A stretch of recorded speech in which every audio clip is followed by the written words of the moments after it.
Adriano Celentano said he wrote the song and performed it using an angry tone to make a point that people don't communicate. We don't stay in the shoes now, and whole building scene in a whole red maybe get the color boss dying. The lyrics were so nonsensical, he never even wrote them down. Gibberish lyrics, point made, but there's even more to this. We don't stay in the shoes now, and whole building scene in a whole red maybe get the color boss dying. It's actually an art form that dates back to medieval Italy. When it's the same way you can't be seen. You never tell me never judge a God David is a shame. Today on Stories and Strategies. Oh, but if it's a stand, like the shoes go, my man. You would cost you the man called the radio girls. How lyrical nonsense makes sense for human dignity in organizations.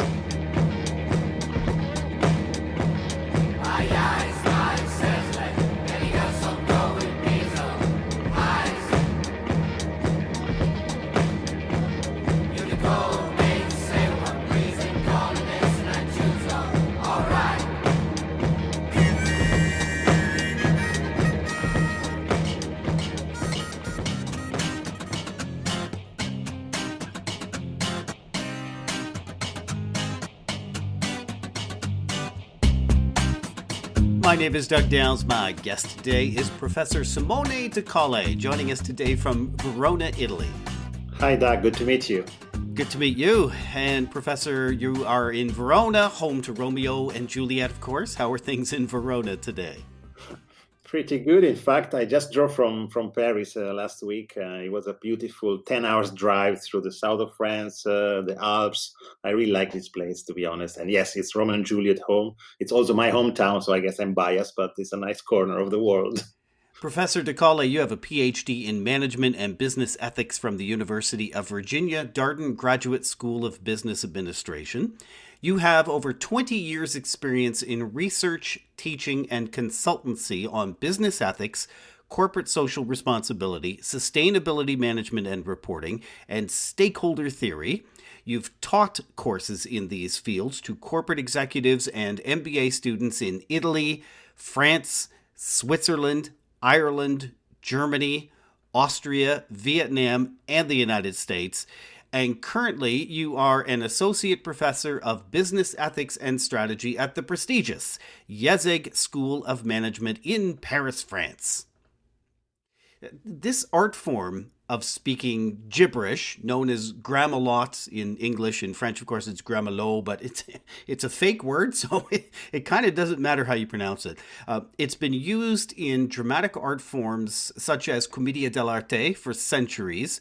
What is Commedia dell'Arte? How and when did it form? Right. Yeah, Commedia dell'Arte is from Italy, and it was a very famous and successful form of theater that flourished in Italy, but not only in Italy, across Europe in the 16th century, based on the masked types, the character. Probably the most famous one is Arlecchino, Harlequin, the clever servant who is like the guy at the bottom of the social scale in society. So there is a mix of desperation for this social condition that doesn't change, but he brings this creativity and his own smart. He's a clever guy and a smart kind of subversion on stage. So he became a very popular character and probably, like someone say, a champion of the hope of revolution for the popular masses in the Renaissance. The term Commedia dell'Arte means basically comedy of the artist or comedy of the professions. And this is because it was really characterizing an emerging professional artist and to distinguish this from the amateurs. So it's an early form of professional theater. So it's an early form of organizing, if you want. And that's why from organizational point of view, we think it was interesting to study this particular form of theater for modern management as well. You co-authored a paper published in the Journal of Business Ethics along with Professor Ed Freeman and Bidan Parmar from Darden, and a professional Commedia dell'Arte actor, your brother Leonardo de Colle. Within it, you position that creative arts, so music, literature, cinema, theater, that they can offer insights to organizational theory and management education, particularly in regard to promoting human dignity. Let's begin with breaking down the interpretation of human dignity in this case, and why should organizations care about that? Yeah, so yes, in this article, we start talking about this concept of dignity, and we talk about a broad conception of dignity as treating each other with human dignity means to recognizing and honoring the full complexity of the human person. So it really means how we treat each other. You can see in the literature how the concept of dignity is typically connected with the humanity in a holistic sense. So to treat someone with dignity means to treat someone not just as a purely economic or purely political being, but treating someone as a fully human, capable of body, mind, spirit, emotion. So all the categories that we basically recognize to a full human person. The creative arts, of course, can be very important to talk about humanity and also to talk about humanity in organization. Our point is basically that we can raise, and if we can raise the manager awareness of the importance of human dignity in the way we deal with people or with stakeholders in organization, we can actually help managers to make better decision and to run organization in a more efficient and fair way, I would say. The organization should care because the more they are able to help people, the more they're going to want to work for the organization. Am I adding that up right? And also, not only inside, right, but also with all the stakeholders like clients, suppliers, community, the government, even with competitors, all the stakeholders that at the end are important to be considered. And when we make decision in business, of course, we are affecting or we can affect other stakeholders. Okay. Commedia dell'Arte is about improvisation. This is improv. Organizations today are all about values, ethics, return on investment. You're advocating kind of a breaking of the rules here. Improv seems to move away from staying to script, which is what organizations are really all about. Yeah, and that's of course is not a new idea. So improvisation has been already analyzed in organizational studies in terms of the kind of benefits that improvisation can bring to organizations. We talk about improvisation as intuition, as acting, enabling imaginative thinking, acting before thinking, and sometimes people talks about act in order to think. So why is important in organization? It's important because it can bring benefit like improving flexibility, improving ability of people to innovate, and also the ability of managers to think creatively and to adjust and to change. So this is not a new idea. What I think we are putting as a new concept here is the idea that looking at the particular characteristic of Commedia dell'Arte, we can see a special form of improvisation which can be which can give some other insights in the way we think about organization and the way we think about human being within organizations. And Commedia dell'Arte did have kind of a sketch or an outline of things that it followed typically. There are 5 key traits. What are they, and how does this lend to human dignity in organizations? Right. So, well, improvisation is a built-in characteristic, one of these 5 key traits of Commedia dell'Arte. The form of improvisation that you find in Commedia dell'Arte are the jokes, the lazzi, so-called, so improvised jokes. And these were done both for entertaining, of course, the audience, and at the same time to show the skills and the virtuosity of the actors.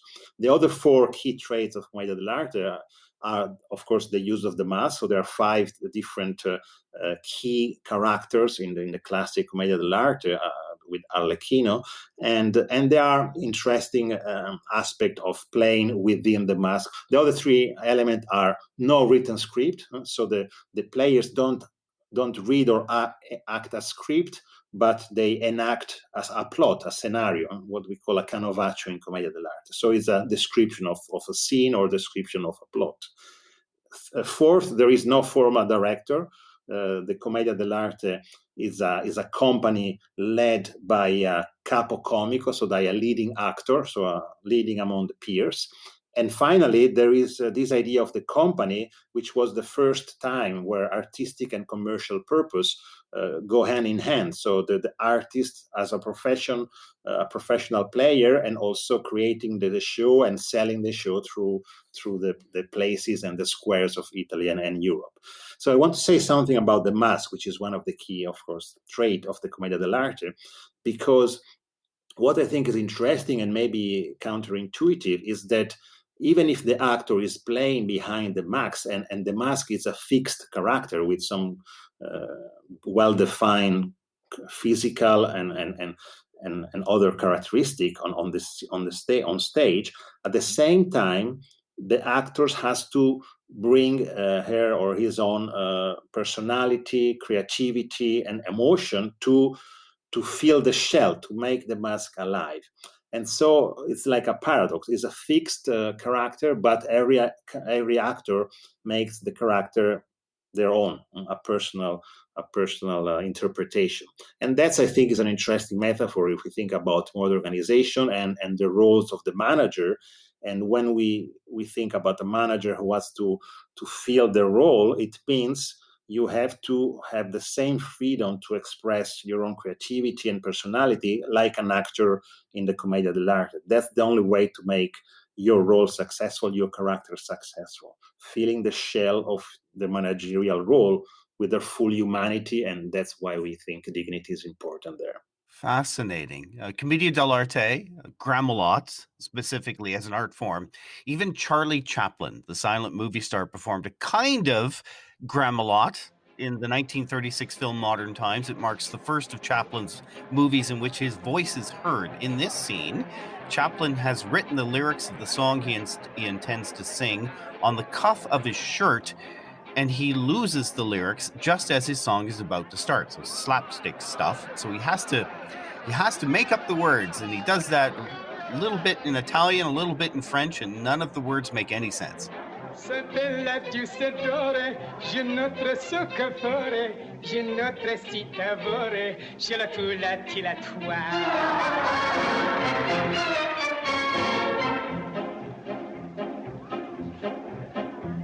La spinach o la bouchon, cigarette Portobello, siracchi spaccaletto, ciletua tiletua.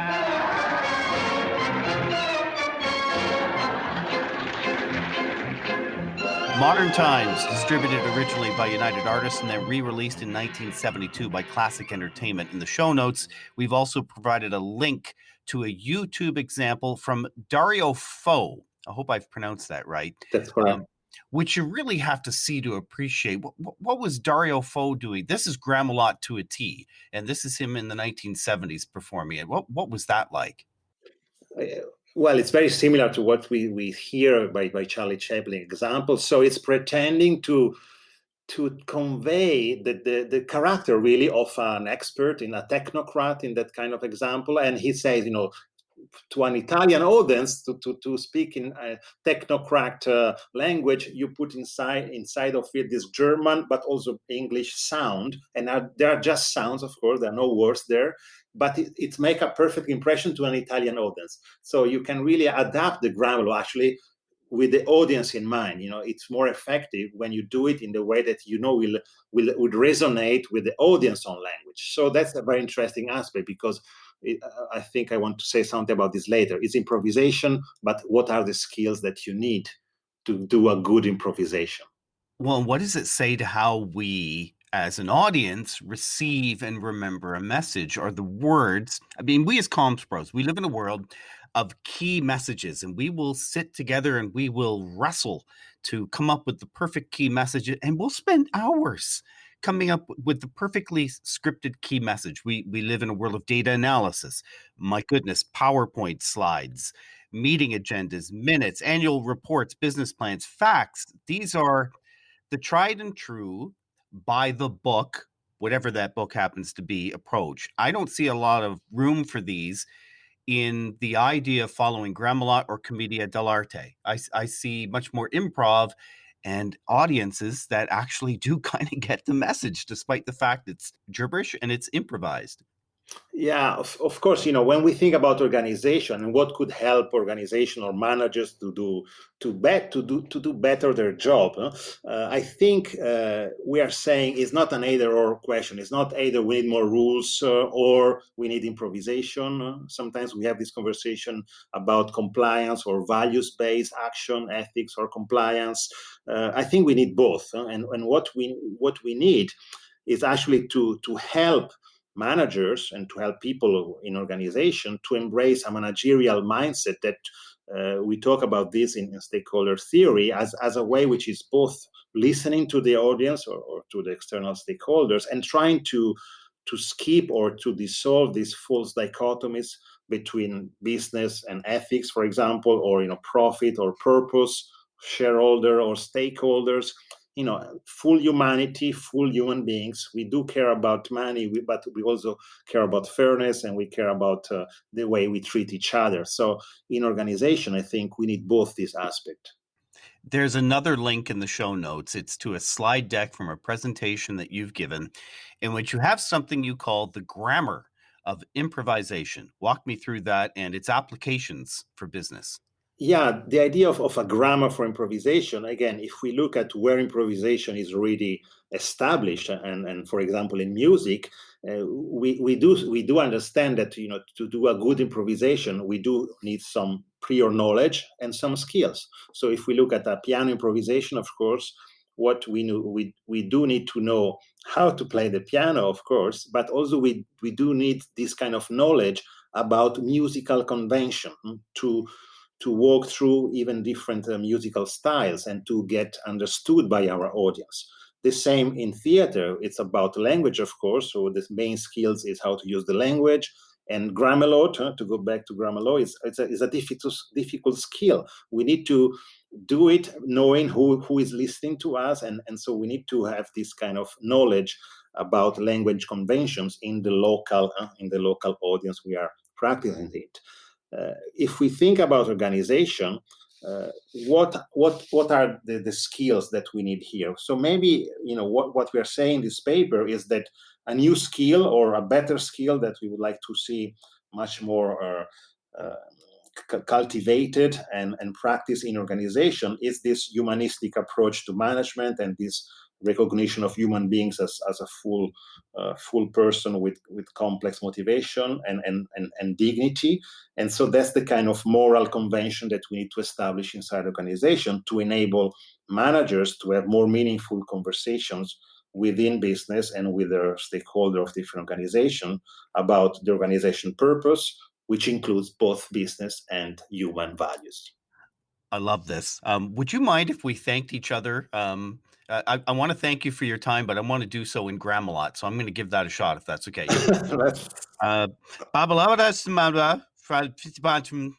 Kada Blachen Cha Prapanapnakadasa. I tried English. I love this. Thank you so much for your time. It was great, Doug. Nice talking to you. If you'd like to send a message to my guest, write it in English or Italian or French, no Grammelot. Professor Simone de Colle, you can email him at s.decolle@ieseg.fr, and we do have that email address in the show notes. If you liked what you heard today, we're hoping you choose to subscribe to Stories and Strategies and receive updated episodes automatically. We would love it if you followed us on Twitter, where Grammelot is perfectly acceptable. In fact, it might be better, at comms_podcast. We're also hoping you choose to follow and rate this podcast on any directory you're listening on. And would you do us a favor? Recommend this podcast to one friend. If you have an idea for an episode or you just want to tell us something, send us a note at info@jgrcommunications.com. Thanks for listening.